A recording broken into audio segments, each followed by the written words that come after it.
说两宋交接之际的江淮地区有这么一号人物，这个人姓李名成字伯友，河北东路雄州归信人，就是今天河北省雄县。李成啊，最初当过弓手，后来呢在归信当知县。挽弓300斤，勇力绝伦，善使2把鬼头刀，上得阵去，他能把这个双刀使得上下翻飞，十分勇猛，所向无前。建言南渡，李成啊率领民众和老小数万人，准备投归宋高宗赵构。有这么一天啊，从打路上碰上个相面的道士。这个老道说：“这位将军啊，我看你骨骼惊奇，用不了多久就会大富大贵。”那李成呢就问了一嘴，说：“依你看我能贵到什么程度？”老道回答说：“说你有割据之相，最起码也是割据一方的诸侯。”两人聊得很投缘。人呢有时候善恶就在一瞬间。李成就因为老道这一句话，从此以后率众叛乱，攻城略地，烧杀抢掠。刘光世在后来呢领兵击败了李成，并缴获了一把李成的提刀。宋高宗赵构后来看到了这把刀，从此呢就一直很欣赏李成的武艺。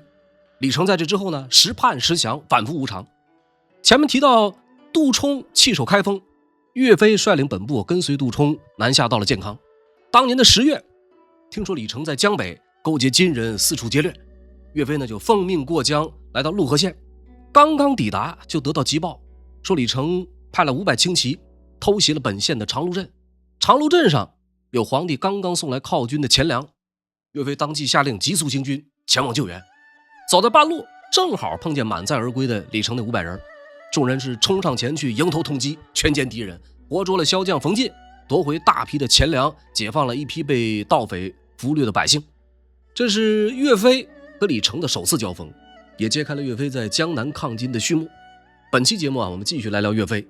片中内容重点参考官修正史，如果喜欢，别忘了帮我点赞转发。马街渡之战以后，杜充降金，建康沦陷，皇帝漂洋出海，去向不明，军心浮动，前途渺茫，艰难复杂的处境是前所未有。岳飞孤军转战，他究竟如何渡过难关？黄天荡大战以后，完颜兀术逃奔了建康，岳继军和金军战斗了数十次，他们的表现到底是怎么样？南宋初年惨烈悲壮的楚州保卫战是如何发生的？岳飞没能守住的城池如何被一个土匪头子成功克服？咱们今天啊就来聊聊这一段故事。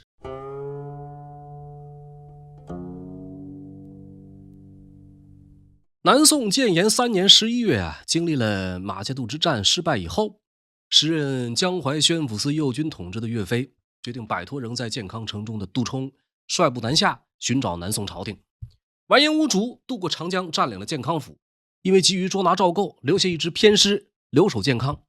兀术本人呢一路直扑临安，开始了他的搜山捡海之旅。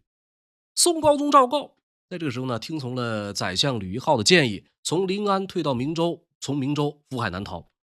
岳飞在和同僚统治官刘京等军会合以后，南下来到广德军，就是今天安徽省广德市。一路上前后6战，斩敌1200多首级。到了广德军，发现已经没法再走了。怎么没法走了呢？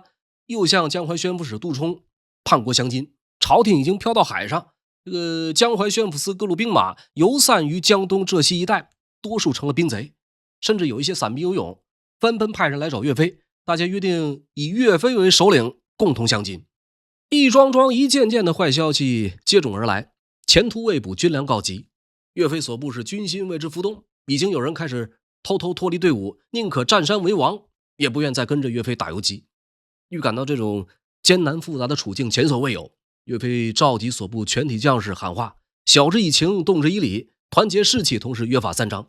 这现在是非常时期，当以忠义报国，有死无二，再有偷偷出得营门者，力斩不赦。好说歹说，有众将士的情绪渐渐稳定下来，表示愿意追随岳将军共同抗金。对于那些前来相约降金的各路散兵游勇，岳飞呢先是假装答应下来，等这些人全都按照约定日期抵达以后，为他们安排了一场别开生面的比武大会。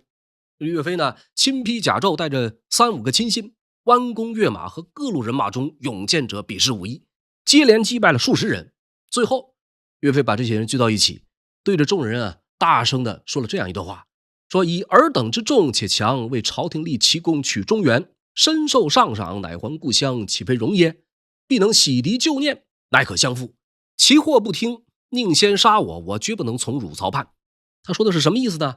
实际上是在规劝大家弃暗投明，先用行动告诉大家，论武艺，我比你们都要高出许多，在当众呼吁，为朝廷效力，建功立业，荣归故里，这才是正道。但凡有想跟着我的，请摒弃降金的想法，如果觉得我说的不对，宁可你们先杀了我，我绝不会跟着你们去当叛党。岳飞是义正辞严，态度决绝，终于让众人寻思过味来，受其个人魅力所感召，钦佩其勇武绝伦，因此呢，异口同声的表示，唯统之命，就是你说怎么干吧，我们今后就都听你的了。面对危险复杂的局面，岳飞巧妙而果断地予以处理，将本来已经准备投敌的若干小股部队团结在了一起。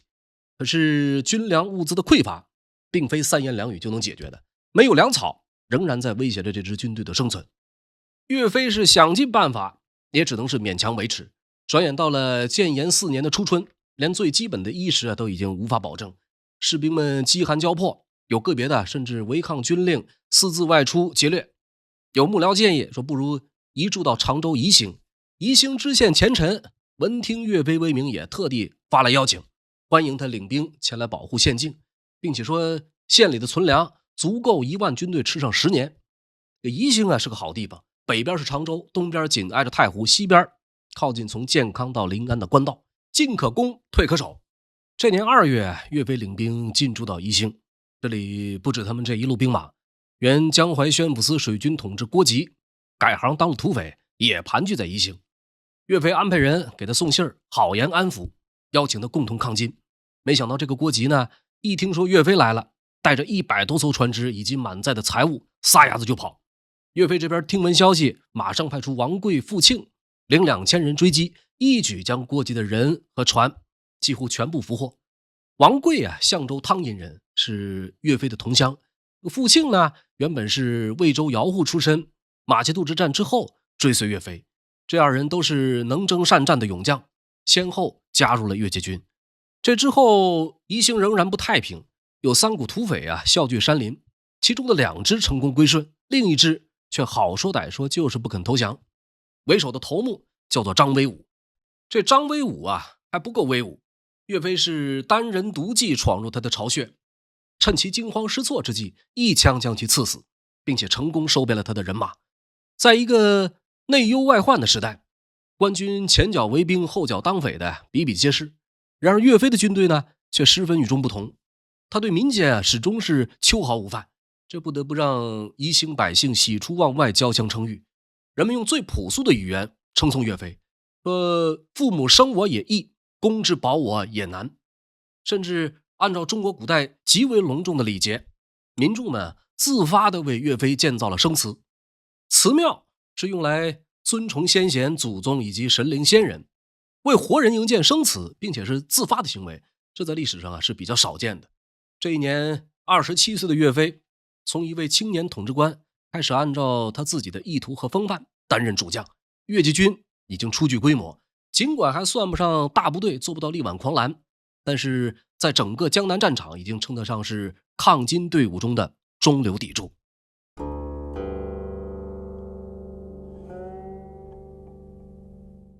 建炎4年的3月韩世忠、黄天荡大战完颜乌竹，双方相持了40多天，完颜乌竹先败后胜，退往建康府休整3军。此时福海归来的宋高宗赵构将建康府的金军视作悬在头顶的利剑，为此调动了能够调动的全部兵力，以张俊挂帅，全权负责收复建康。可是张大帅宁可任人切齿唾骂，也不敢向建康前进一步。这时候勇敢承担克服建康重任的就只有岳家军了。4月25，已经改任御营司统治的岳飞在建康城南30里的清水亭突然发动进攻，首战告捷，敌人横尸15里，斩得金军2000多颗头颅，其中有175颗耳朵上佩戴着金环银环，显然都是女真人中的头头脑脑。另外呢，生擒活捉了女真、渤海汉二军共计45人，缴获战马、铠甲、兵器、旗鼓3000多件。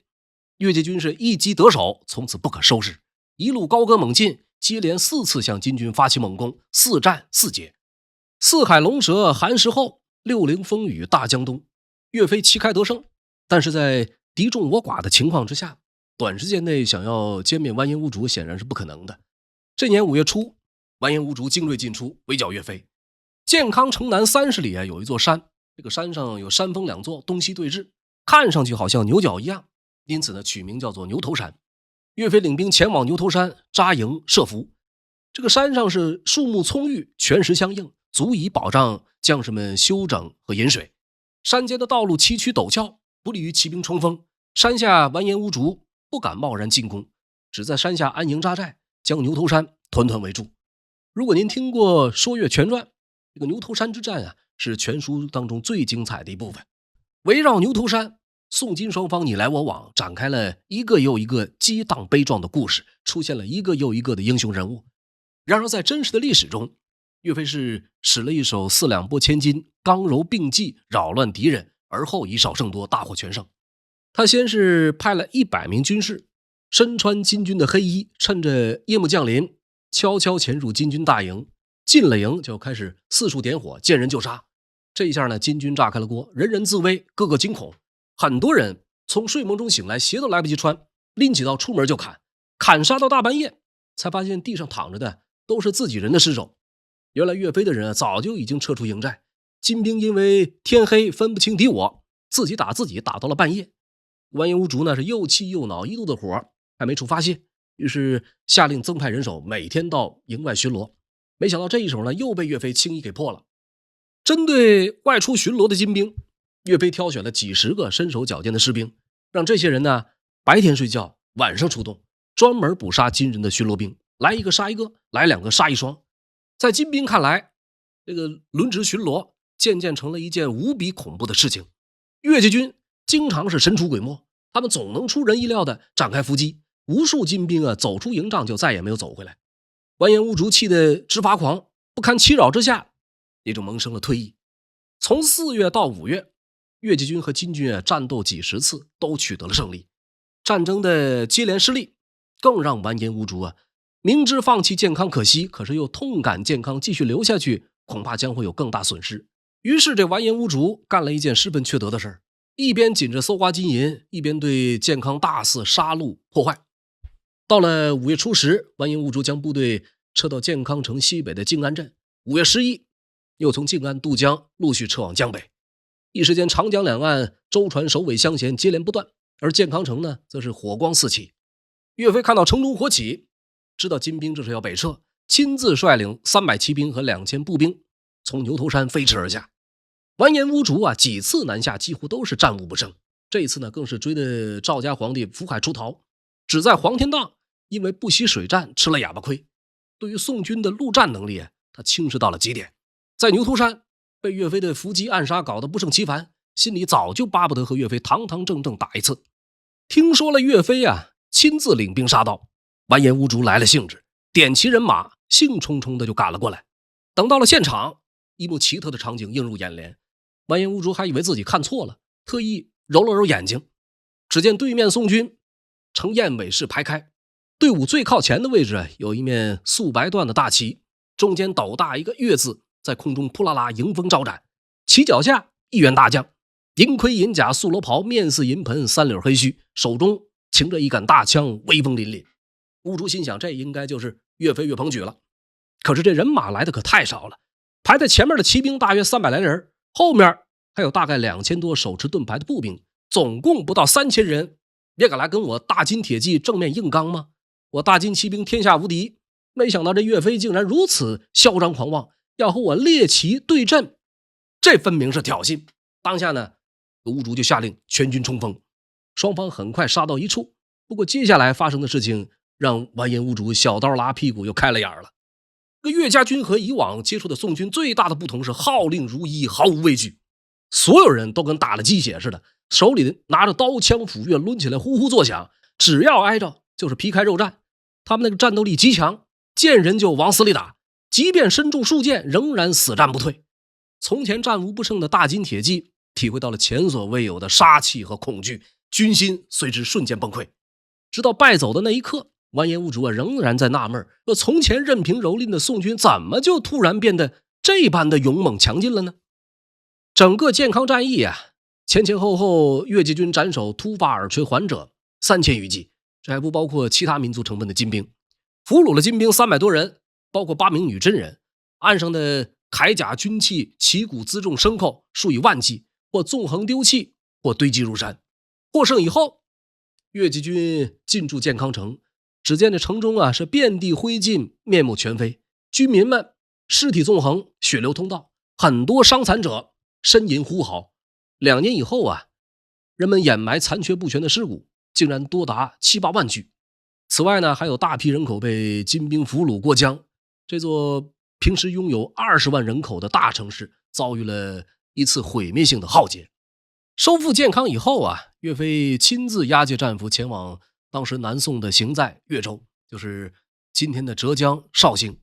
玉楼献俘，这在南宋立国以来还是头一次。4、5年前，从相州到应天府，岳飞应该是见过赵官家的，而赵官家呢，却不太可能对当时的岳飞有什么印象。这会儿岳飞虽然官位不高，却成了宋高宗愿意召见的人物。整个过程，赵构啊是亲自审问战俘，通过翻译打听徽钦二帝的消息，又装模作样痛哭一场。随后呢，下令将8名女真俘虏拉到闹市放血。宋高宗对岳飞大为赞赏，赐给他铁铠50副，以及金带、鞍、马、镀金枪、百花袍，以资鼓励嘉奖。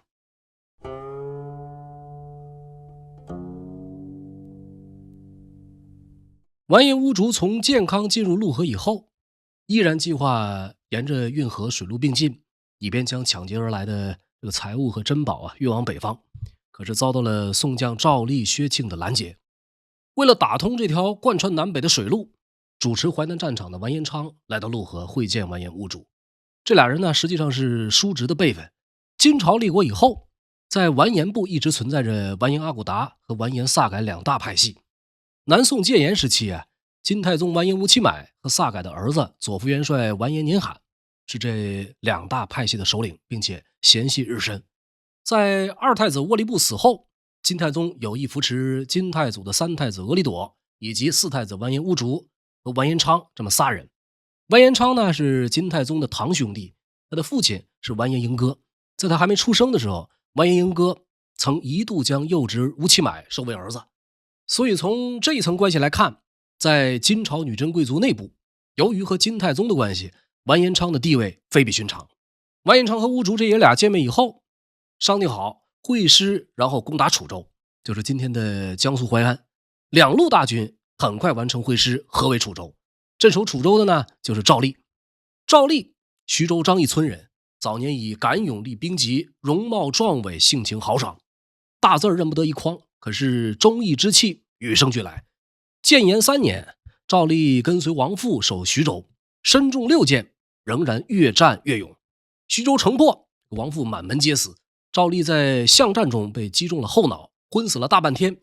到了晚上，被雨水浇醒，爬起身来，在城中找到王父的尸体，背在身上，杀掉守卫，出的城来，将王父埋葬，收敛了一些残兵，打回徐州。不久后呢，率军南下。到了这年12月啊，乌竹搜山捡海抓赵构的时候，完颜昌疯狂围攻楚州。这个赵立呢，就奉命前往救援，一路上且战且行，两腮中了流箭，连话都说不出来，只能用手指挥战斗。进了城，拔出剑簇，那个鲜血噗的一下喷射出来，身边将士为之色变。完颜昌久攻不下，最后不得不放弃。朝廷因此呢，任命赵立为楚州知州。这是一位在当时宋军当中不太常见的狠角色，打起仗来极为凶横彪悍。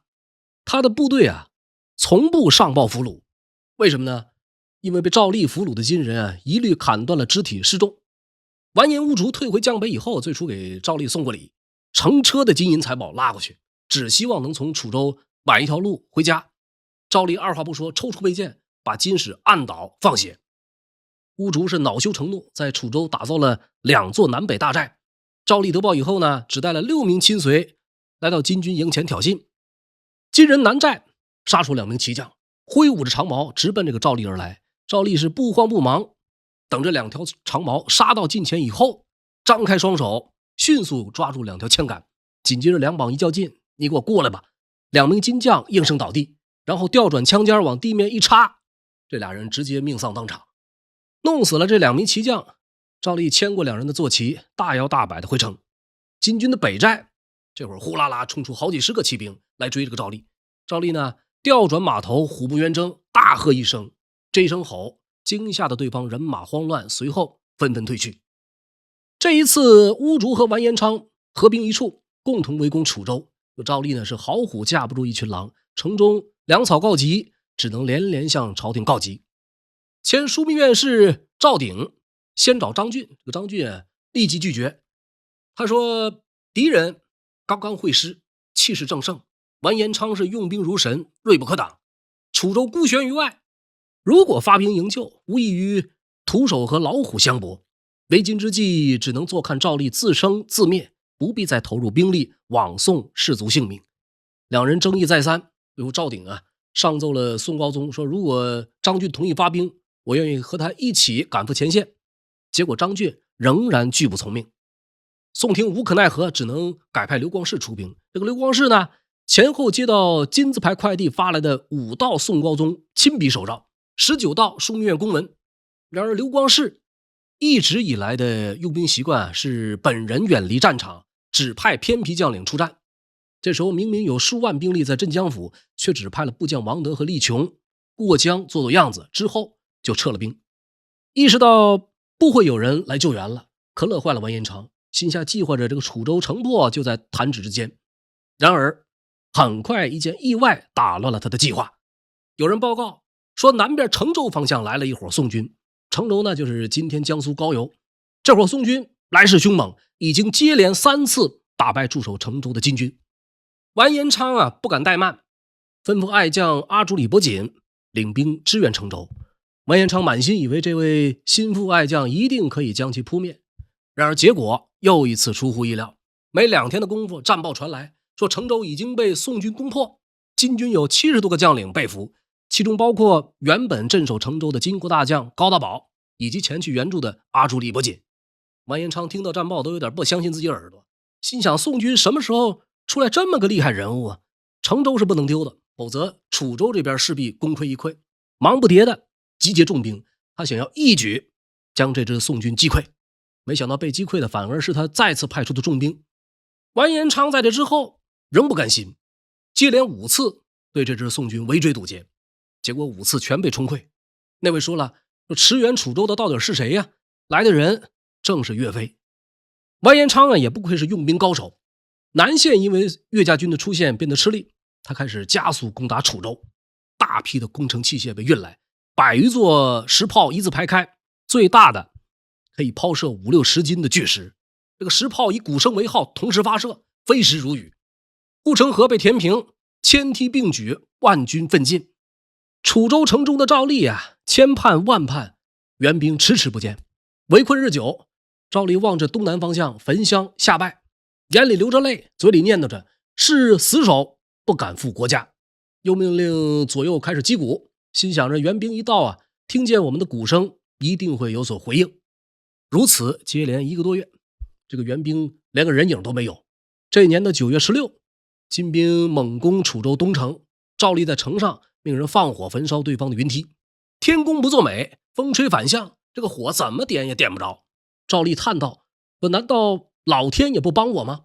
话音未落，突然一颗炮石飞来，正好击中头部，左右赶紧上前将其救回。赵立勉强说了一句，说我再也不能为国杀贼了。说完脑袋一歪，气绝身亡，享年30有7。因为敌众我寡等等原因，这个楚州的困境并没有因为岳家军的出战而有所改善。几天以后金兵杀进楚州，城中的军民按照赵立生前部署，每个巷口都设立砖垒，扶伤巷战。有的妇女甚至死死拉住金兵一起沉溺河中。从打金朝破宋以来，大部分城池都是不攻自破，不战自降，或者稍有战斗，金兵损失也不大。只有少数城市例外，其中在靖康年间首推太原，戒严以后，东有楚州，西有陕州，先后进行了最英勇最悲壮的保卫战。南宋朝野在得知了楚州赵立的死讯以后，无不扼腕叹息，说虽张巡虚远，也不过如此。赵构呢也曾这样评价赵立，说立坚守孤城，虽古名将，无以逾之。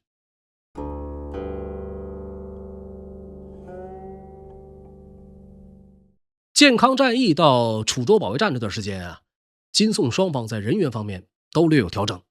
南宋之枢密院事张俊在陕西大规模集结军队，金国把完颜兀术调去陕西，淮南战场由完颜昌和龙虎大王完颜突合素主持。宋朝方面根据宰相范宗尹的建议，陆续在淮南东路、淮南西路、京西南、京北路、京湖北路、陕西一角划分出来若干小军区，每个军区设置镇抚使，分别管辖2个到4、5个府州军。那么岳飞在这时候呢，升任通泰州镇抚使。通州相当于今天的江苏南通，泰州呢就是今天的江苏泰州。这个辖区距离成州、楚州都很近，因此接到救援命令，岳家军才得以迅速响应。楚州沦陷，赵立战死以后，完颜昌加大力量向成州附近的岳家军猛扑。当时呢，也正值泰州附近出现了盗匪，岳飞又急急忙忙赶回了泰州。回到泰州，发生了这么一件事儿。前面提到的大将傅庆恃才傲物，尤其在驻防泰州以后，傅庆是越发放纵，心存不满，并且有意重新投靠旧日长官刘光世。这个事儿被统领张宪得知，告知岳飞以后，岳飞隐忍未发。说这天啊，众将官到教场比赛射艺，其他人射箭都没超过150步，唯独傅庆连射3箭都达到了170步。岳飞赏他美酒3杯，接着呢，对成州之战进行奖赏。岳飞命人取来高宗御赐的战袍和金带，把他们奖赏给了大将王贵。这下傅庆不高兴了，借着酒劲儿出面拦阻，并且说应该赏有功者。岳飞黑着脸冷眼观瞧，问了句：有功者为谁呀？傅庆说：傅庆在清水亭有功，当赏傅庆。岳飞啪的一声拍响帅案，喝退傅庆。这傅庆呢，就这样在作死道路上闷头走到了黑，抢过战袍，一把火给烧了，夺过金带，一脚剁碎。岳飞也不再惯着他，下令将其推出去砍了脑袋。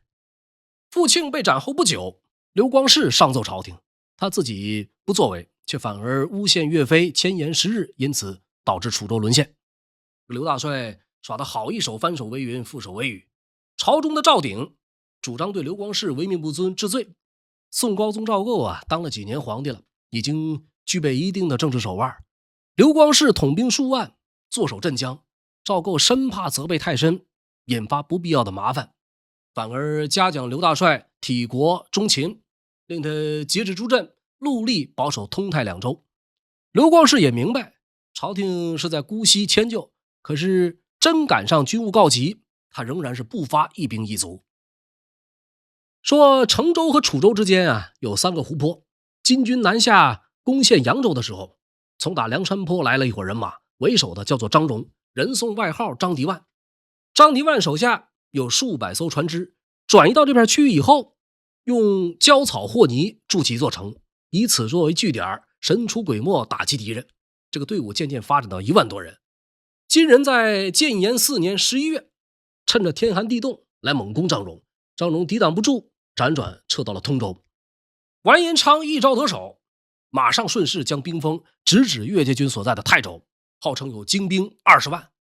泰州是无险可守，粮草补给后援全都不给力，双方兵力悬殊太大，岳飞在无奈之下只能从泰州撤离，在江边依托一座旧城抗击金军，掩护数十万百姓和军队家属渡江南撤。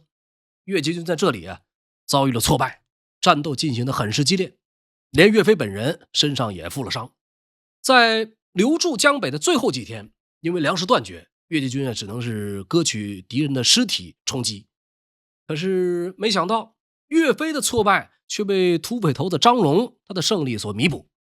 完颜昌占领了泰州、通州以后张荣转移到了兴化县一个叫做缩头湖的所在。